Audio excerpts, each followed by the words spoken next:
Okay, perfect. Now it works. Thank you for being here. I'm very honored to moderate and present this conversation about Syrian journalism.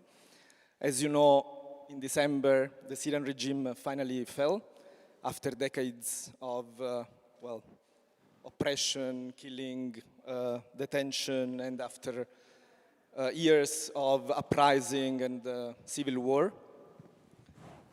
And one extraordinary thing happened with this fall, which is that a community or communities, an entire community of journalists operating from exile, but of course in collaboration with the networks of reporters inside, or in some cases also in regions where the regime wasn't there, had suddenly the opportunity to come back and to operate on the ground and reconnect with the local journalists, with the local people, and of course with the new authorities. So it's a huge opportunity and also a very, very challenging one. It's a very difficult situation, as you can imagine. We will discuss all these context with 5 representatives of some of the most relevant media outlets. I will present them now in order from the right. Lina Al-Hafez, she's a film director and a journalist trainer. She's also the audiovisual manager of Untold Stories, Syrian Told. Sirwana Hossein is the founder and manager of Arta FM, which operates in Al-Hasaka in the so-called Rojava. Khulud Helmi is the founder and she's on the board of Ainab Baladi, is a printed and online newspaper. Lujain Haj Youssef, she's also, I think, one of the co-founder of Rosanna and also editor-in-chief of the Radio Rosanna. It's also another radio. And Yassin Sueha is a co-founder of Al Jumhuriyya Collective, a leftist magazine, online platform, and an executive editor of the platform. So we don't have much time because, as you can imagine, we could. It was very difficult to choose what to say. We could stay days to talk about the situation. But my first question would be to have some feedback from you on the first reactions that you had as journalists after you realized that this was really happening. And of course, it was a very unexpected and suddenly, I think it's a crazy feeling to, okay, now what we do after building these platforms for years, also with the idea maybe we will remain in exile and building up on sustainability and struggling and so on, and suddenly you can go back to Syria. Maybe we can start with Yassin in this order and... Hello, everybody, and thank you for coming. The moment of the fall of the regime was for us, I think the realization that the impossible has happened, and now that this impossible has happened, that a new, very difficult, uncertain time started, which is okay, vis-a-vis impossibility.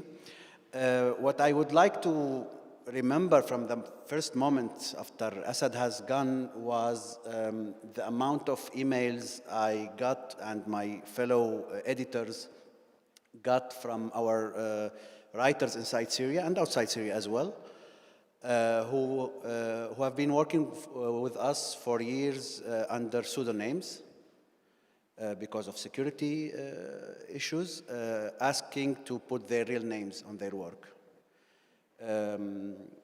as I always say when I talk about this, for me, every single email I got was as if Assad has gone again, and he will never be away enough.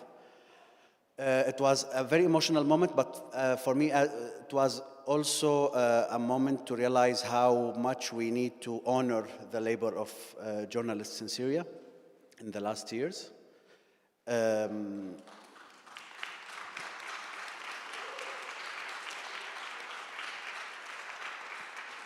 We don't have time for applauses, I'm sorry. Yeah, yeah, but we need to say that a lot of us died, a lot of us got disappeared, a lot of us were jailed, a lot of us were forced to exile. And now that we have the chance to have something else in Syria, a different Syria, they are as important as ever. Yeah, that's it. Thank you. Jane? Actually, it was a very hard moment because we was like following the news, checking the news with the sources that we get at that time. We see how the soldiers left the weapons, and there is something big coming in the country. And the moment that we were going to publish that the Bashar al-Assad ran away, it was one-time moment in your life. It's something will not happen again. But at this moment, I remember how many people died in Syria, how many people kidnapped, and how, I think, thousands of people that we lost. It was this moment deserved to pay all this, to get the freedom for the country. And I want here also to talk about Rosanna correspondent that we missed through the 12 years. We like 3 correspondents, we lost them. One was kidnapped by ISIS. The other was also killed in a battle, but he wasn't in official mission. And the third one killed in the Syrian regime prison. I remember all these brave journalists, brave Syrian journalist who like defends about the truth. And it was very, very, very emotional moment. I remember that after when it was like 7 o'clock in the next morning, I just closed everything, give the other people in the next shift, and just was following how much the Syrian people was happy in the street. I don't know why, but I started crying. I remember every person I met in this long journey, with also remembering for the Syrian independent media efforts, how we built this moment for Syria. Thank you. Khulud. Yes, so they said how emotional the moment was, but also remembering that we've been fighting for this moment over the past 14 years. And we have survived everything. We've survived bombardment, displacement, exile, and we outlived our colleagues who passed away because of the dream that they have held close to. I also revived the very first moment when the Assad regime fell. I felt nothing but the need to see the 7 people that we have lost in inability. The founding members who lost their lives either by being assassinated by the regime or detained by the regime, and then we discovered that they have been killed under torture in the cells of the regime. This is also to remind us that the dream that we have been calling for is the never again, and the moment happens that I revived my belief in miracles. Miracles happen, unfortunately or fortunately, but yes, they do. And that we are here. We outlived everything, and we lived that moment. Sirwan.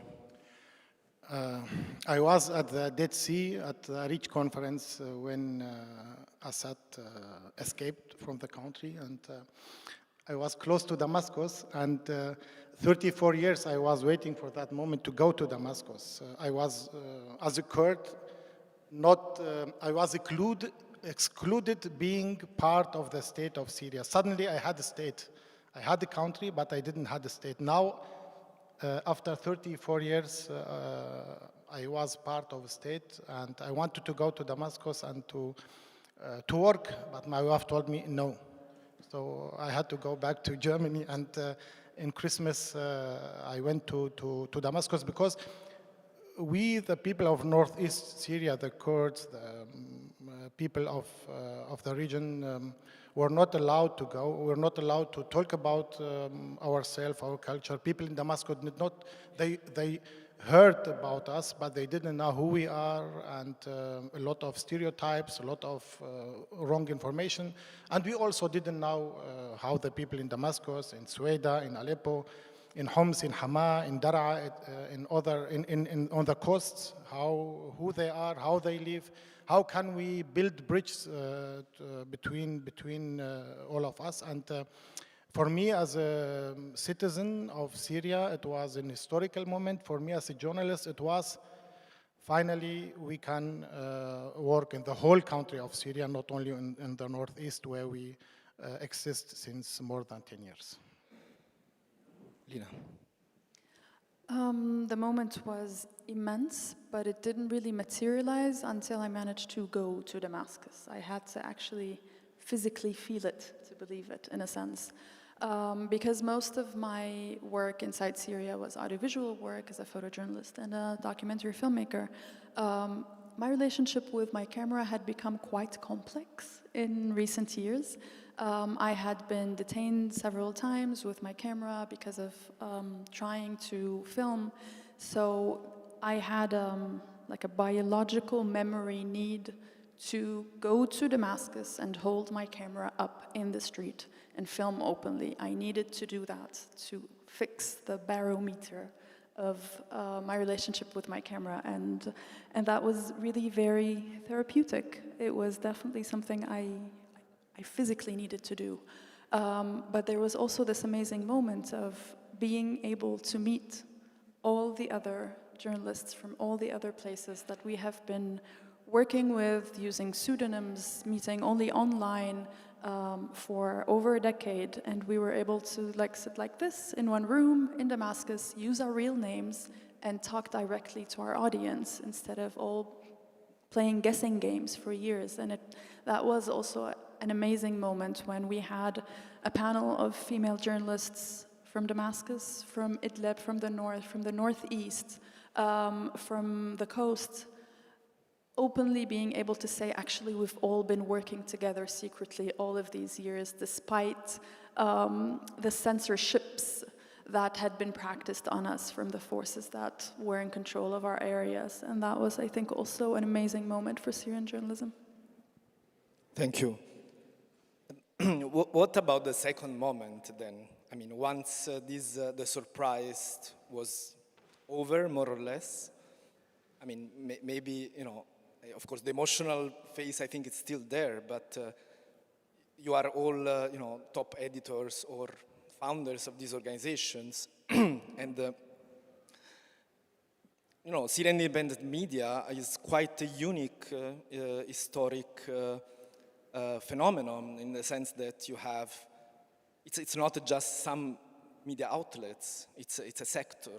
You have content producers like all of you, you have institutions like unions, you have ethical charter for Syrian media, you have advocacy organizations like the Syria Campaign, archive organizations like the Syrian Archive, which actually Hadil Khatib is also here in Perugia. We will have a panel tomorrow. So in a way, you also hold great responsibility. So at a certain point, there was the question, okay, what do we do now? So what was your strategy, and what you decided in terms of what was needed? Because we are talking about a very fragmented country, destroyed, infrastructures almost absent, with the government that, of course, we have, to say the least, mixed feelings about it, and so on.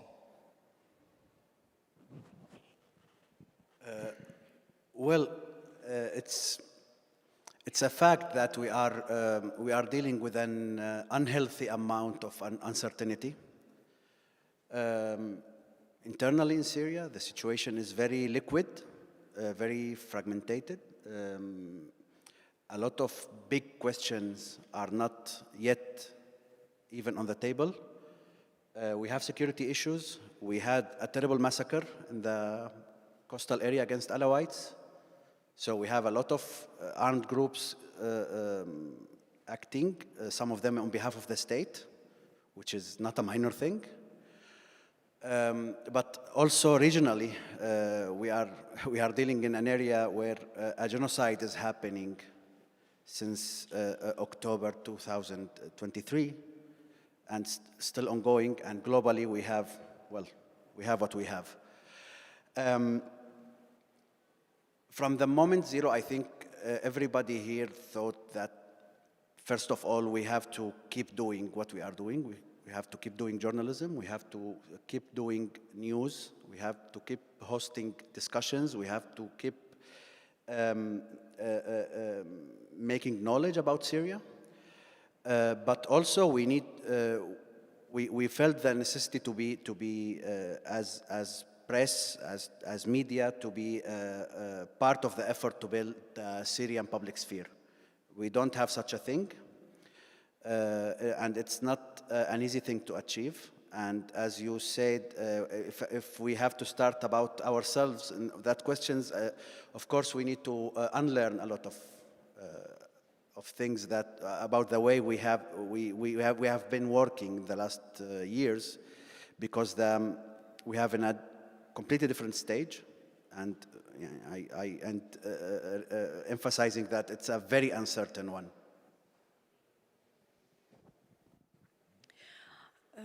I think Syria now is like a different country who has have a long time as a conflict country, and also like in Egypt after the revolution, and we can understand that there was unstable situation still inside. So it's being a big challenge for both, for even like to move yourself as an institution inside, not to be exile anymore, and how to develop a business model with a country already like facing the inflation. There's no economy, the poverty more than 95%. So it's very complicated if you will talk financially. Besides that, now the Syria, the fund is being less and less and less. So also it's a big challenge for us as a media institution, because there's no fund coming in the future. It's very hard to have a new business model inside, and also to have a balance between the people from who was outside and going to have a new expertise inside, which maybe my colleagues can talk about this also. So it's not that easy if you want to financially stay alive. For me, how I see things is that we still have a space to navigate through in the country now, at least. So we need to reclaim that position and that situation. We've been fighting for our space, and I think we had kind of a space now. That's why Hana Baladi decided to return back to Syria after 3 weeks of the fall of the Assad regime. I know that this is emotional, but for us it means a lot, because when we started Hana Baladi in 2011, we were in Syria. We've never thought about a moment that we might be IDPs or displaced people, but we ended up in exile, and Hana Baladi was exiled with us, and we ended up in different countries before we settled down where we are.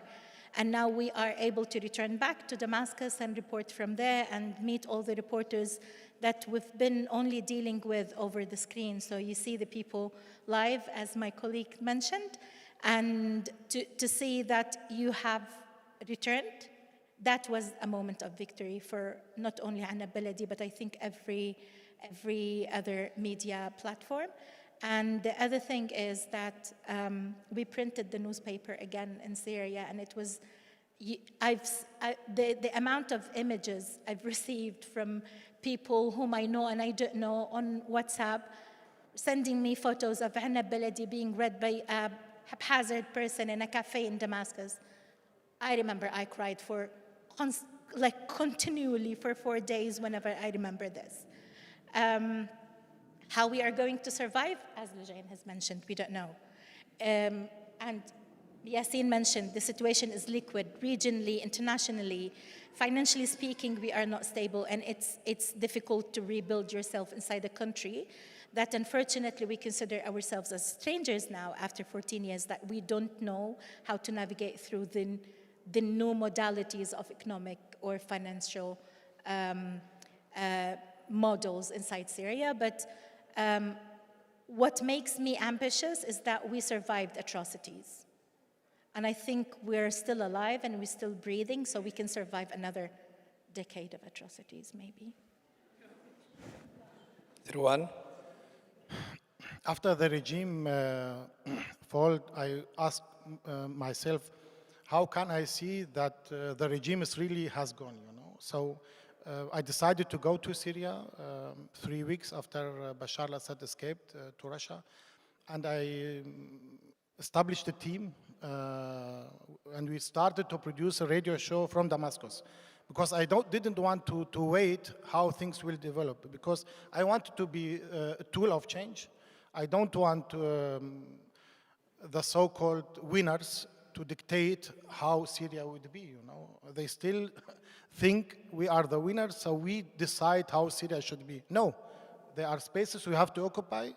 We didn't wait for the fall of regime in order another group who has a religious agenda to tell how Syria should look like. So our existence as journalists in Syria, in whole Syria, is very important.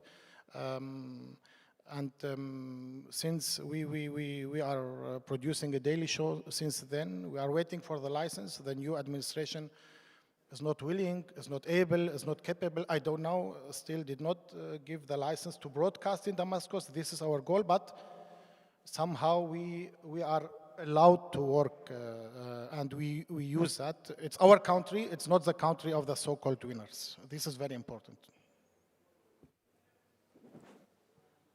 So not to be repeating what my colleagues have said, there was a lot of reshuffling of alliances, of cooperation groups. So for a long time there were kind of bubbles based on who controls which area. So the northeast was kind of its own echo bubble.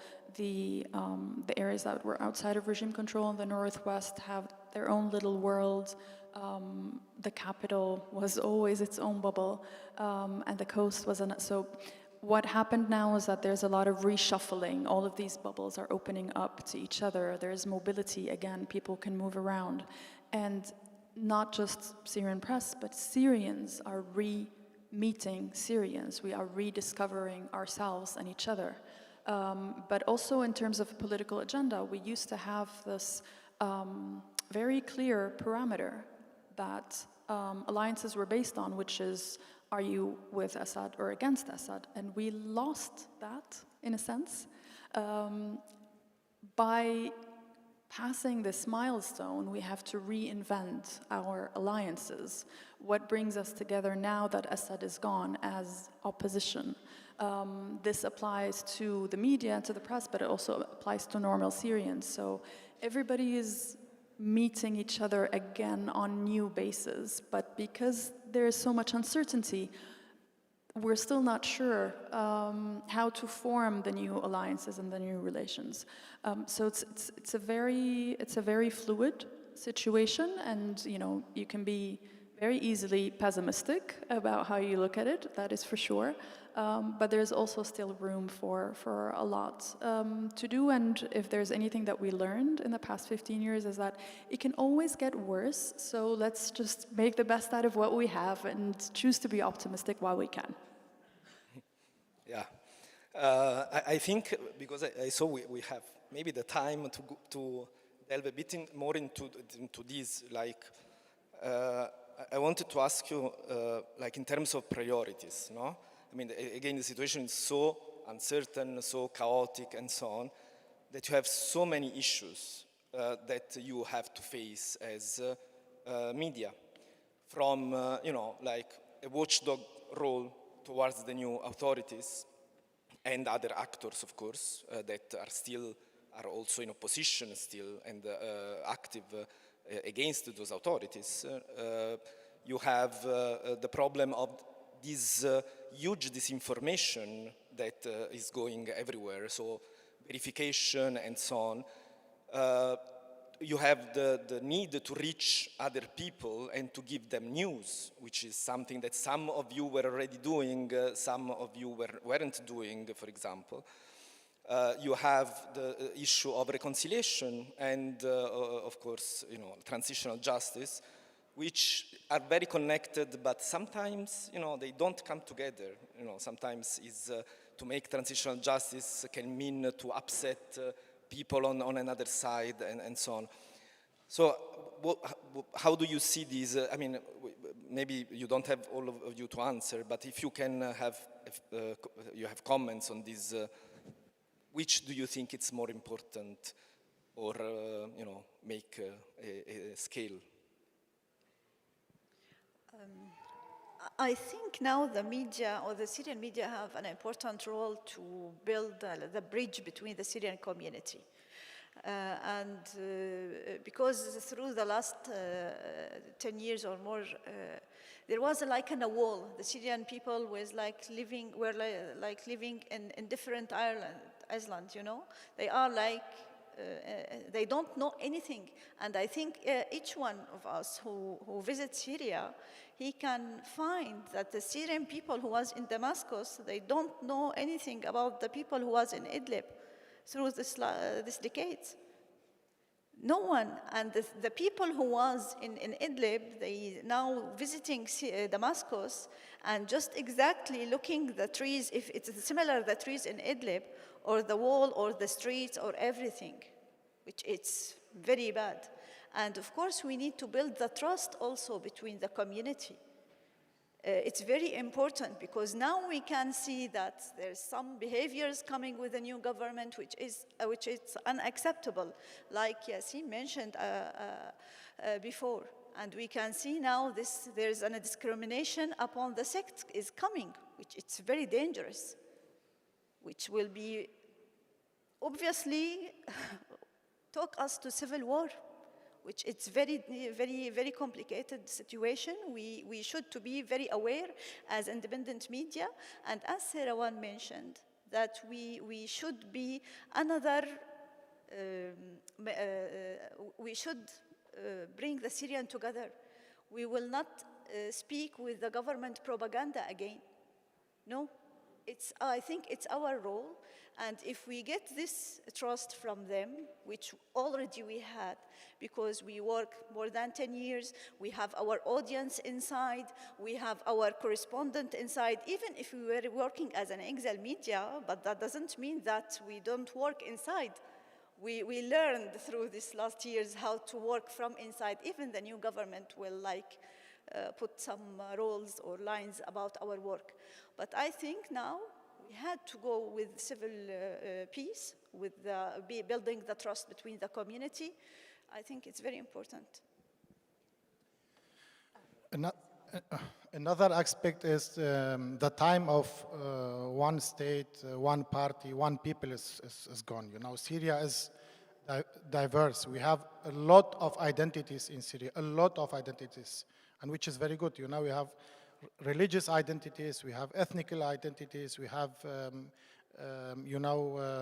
other way of thinking in Syria, and that's something we media should protect and should show through the coverage, because obviously even the new administration is not interested in knowing that, is not accepting that Syria is not only Sunni Muslims, we have more than that in Syria. And another aspect is, of course, there's a lot of fake news, a lot of, we used to have the Shabiha of Bashar al-Assad, now we have the Shabiha of Ahmed al-Shara, and they are not interested in knowing the truth. They are not interested in criticizing the government. Criticizing the government does not mean to abolish the government, does not mean to be against the government. If the government the government should be criticized. This is something is very important. And third aspect is, until now, the government, the president and its government did not use the word democracy. Democracy is forbidden in Syria, and it's forbidden. Nobody mentions democracy, and this is, the fall of the regime of Bashar al-Assad cannot be replaced by another regime which does not accept the democratic value and the reality that Syria has more than one color. This is something which is our role of independent media, and until now we don't have in Syria real media. The state media is closed. We only have the Qatari funded media, and this is why independent media is very important now, because we exist in different parts of Syria, not only in exile, but also in different parts of Syria, and we have a large audience which we can provide them with information, and we hope that we get the necessary support to continue, because otherwise Syria will be again in the list of Reporters Without Borders in the last places. This is something we want to change. Thank you, Sarwan. I second all my colleagues has mentioned, and I do have a couple of sentences to add. Number one is that the independent media should be cherished now, because we have all the diversities that Sarwan has just mentioned that we need to celebrate and cherish through the social media, and we play a great role in the civic social cohesion inside Syria and in the transitional justice. We are a great tool to raise the awareness of the people inside Syria. I think people still trust us. The ones who know us since 2011, they know us, they trust us. And the ones who started to learn about us now, as Lujain has just mentioned, like I'm speaking about the public in Syria, I think they can trust these independent media as a credible source of information, especially we are navigating through a horrible environment of disinformation that we need to navigate and tell people that this is correct, this is not correct, and not to add to the fire that is happening now with the massacres happening and all the mayhem that is inside Syria. I think we can play a major role in this. Also because also what you were mentioning, for those who don't know this, but the context is, a country where you don't have state media. Of course, they were closed after the fall of the regime. They need to be reestablished. This will take a long time. But the government was criticized because basically it was announcing very important political decisions through Telegram or through Gulf-funded networks, channels, and so on. So this is, of course, it's a very problematic thing in terms of not having official information, not knowing, okay, I open, now there is Sana, of course I started working, but you don't have official, mimbar, how is the stage, stage, but also an opportunity for independent media to fill that gap in a way. Yassin, Lina want to add, okay. Let's pass to challenges then. Big challenges. If you can, each of you say which are the most important now to do that exactly, to size that opportunity. Well, I know the panel is about Syria, and we need to go ahead and look about Syrian exceptionalism or Syrian particularities, but I need to emphasize that at the end we are media in 2025. I have the same questions everybody here has or have about business model, about editorial strategies, about tools, about the relationship with social media platforms, etc., etc., etc. But I need to navigate through those very difficult questions or very difficult dilemmas through the Syrian context, which is, again, very uncertain. But I think that a key element that we have to work on is to consolidate our public presence inside Syria.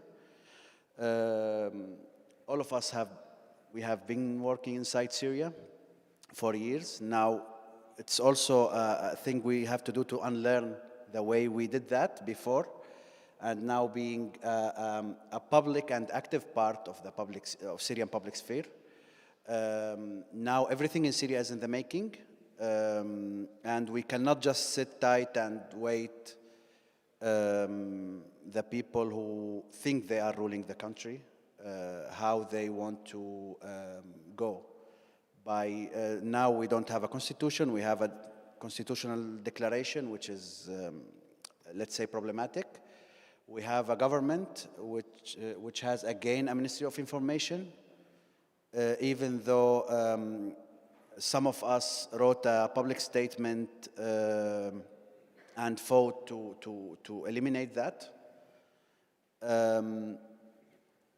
We still have a very weird mix of Idlib laws, the area the people, again, who believe they are ruling the country came from, and the Assad era laws. So there is now a mess in that. They are working on new laws, a way that those laws are not as bad as they might be, is for us to be there and push back.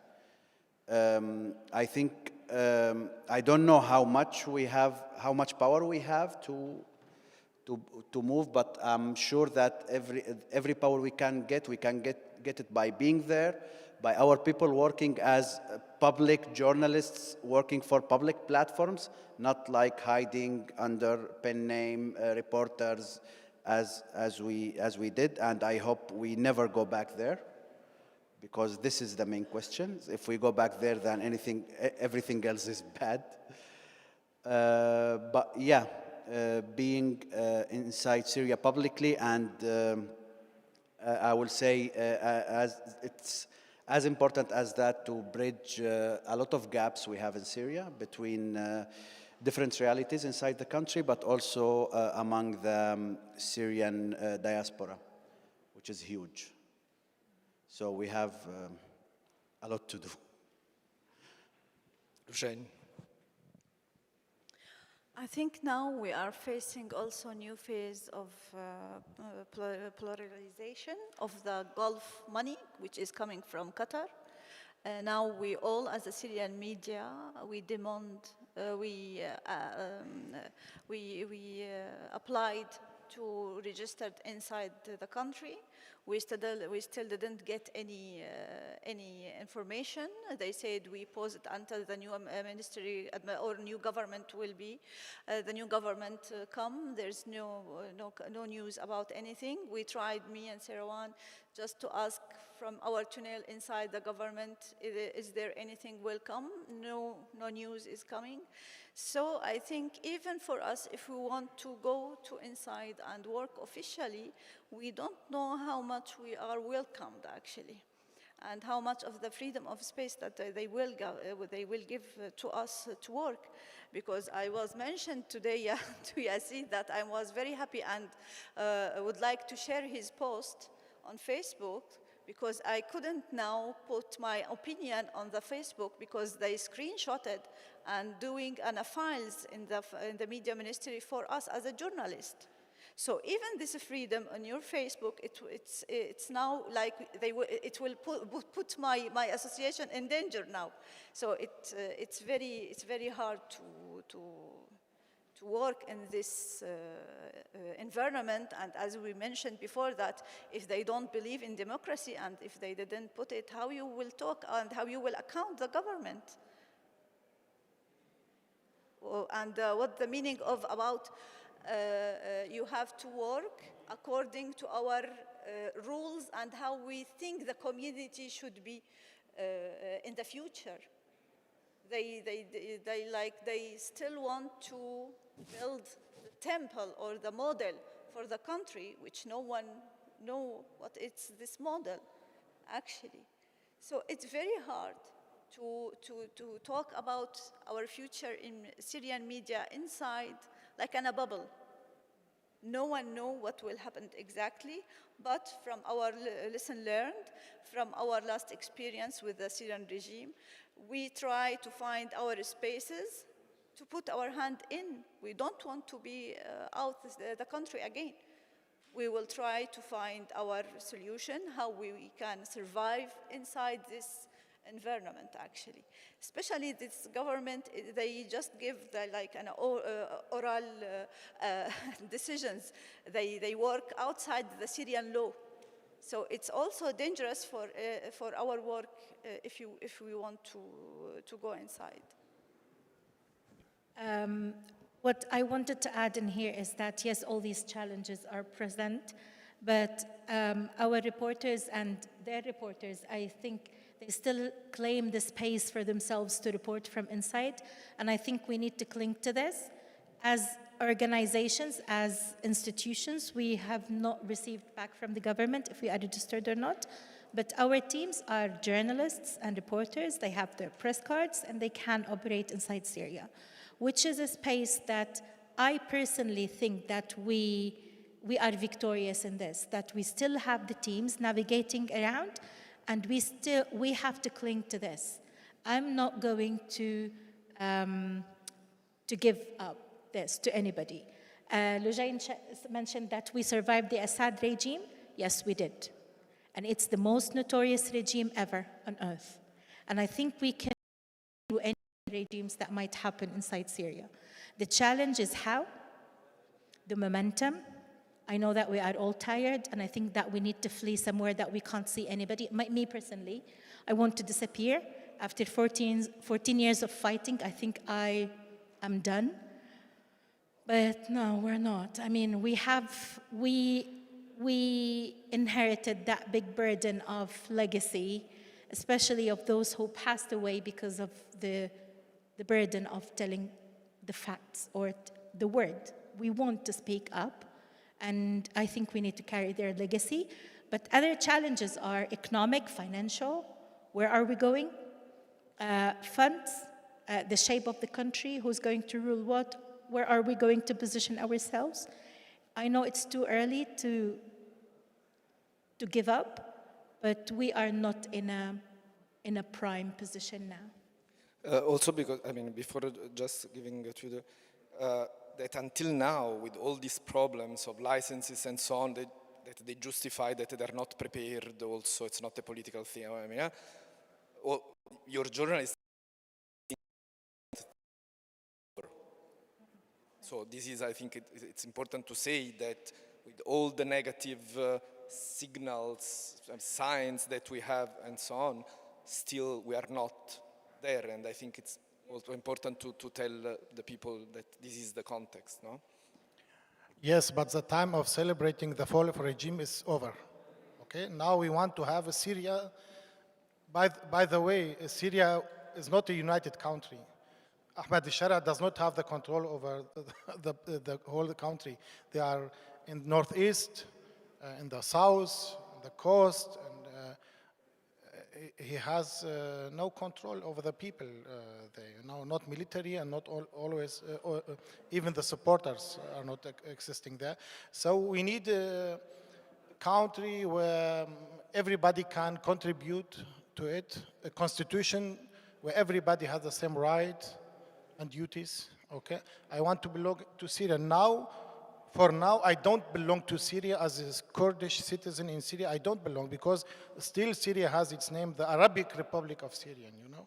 The Red Cross organization, they wanted to have a campaign on our radio station. At the end of the campaign, they mentioned their name, the Arabic Red Cross of Syria.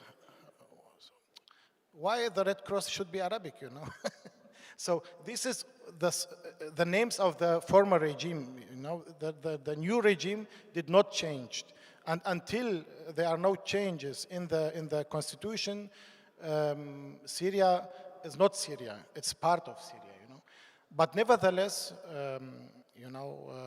Enrico, of course we see the positive, but again, the party is over. Now we should work. Now we should accept the reality, and the new administration act as with the slogan, the winners dictate. This would be the end of Syria, it would not be the beginning of a new Syria. Of course. So in addition to everything my colleagues have mentioned, the situation looking from Syria outside isn't exactly simpler either. So in addition to the huge chaos the entire world is having with what's happened with US aid and all the shifting and the very unpredictable global situation, despite the fall of the regime, the sanctions are not at all over yet. And as journalists, this also really complicates our work operationally. I mean, we still cannot pay the people we work with inside Syria. We cannot transfer our employees their salaries. We still have to do very complex workarounds to solve daily problems. The infrastructure is a disaster. There's no electricity. Transport is very expensive and very still dangerous. To upload a video that a video journalist sends us, they need literally all day to send us one video with the way the situation of the internet is. So the pressure from the outside hasn't really been lifted yet, and of course there are many political reasons, and many of them are justified for not removing all sanctions overnight, but we are somewhere kind of falling through the cracks of this shift, in a sense, in some places. On the other hand, people are, exactly what you said, very, very tired. The people that have been just holding on for 15 years now feel like they have to let go. They need a moment of letting go. We cannot ask them to start a battle right away, a new one, which is why, at least in Syria Untold, we're focusing a lot on young people, because they are the ones that are not exhausted yet. So we are also starting to focus in terms of our audience on a younger generation. Many of them don't know what happened 15 years ago because they were too young. Many of them are starting to become journalists, so we are working with them. We want to work on training them. We want to build a network with them. But also working on young people in terms of the relationship with the media in Syria. The Syrian people's relationship with the press is still at a very young age in terms of maturity. And that is also a place for optimism, but it's also a place to do a lot of work on media literacy and yeah, sorry, time's out. No. We're 30 seconds, and then, no. Yeah, just one sentence. Q&A, I'm sorry. Yeah, after we will be available to talk, but yeah, of course, we will be, here all the festival, but there is no Q&A. Many sessions here don't have a Q&A. 30 seconds and then we have The problem in Syria is that the new administration wants to get the legitimacy in the Western countries, but at the same time, it does not reach for the legitimacy among the Syrian population, Everything they say to the West, they do the opposite on the West, in the country. For example, the foreign minister has, he decides about the, for example, the writers' union, who should be the president of the writers' union. What does the foreign minister deal with the writers' union, So the foreign minister is intervening in the cultural, issues, for example. That means everything they say to the Western countries in order to get money, they do the opposite in the country. And this Syria is not a place to pleasure Trump and the European Union. Syria is a country to pleasure the Syrian population, and this is very, very important. Thank you. Okay, we have to close here, unfortunately. Thank you very much, and thank you for you, to all of you to attend. Thank you to the festival to invite us, and also international media support that co-funded this panel. Thank you very much. And again, we are outside, the festival will be here to, I'm sorry.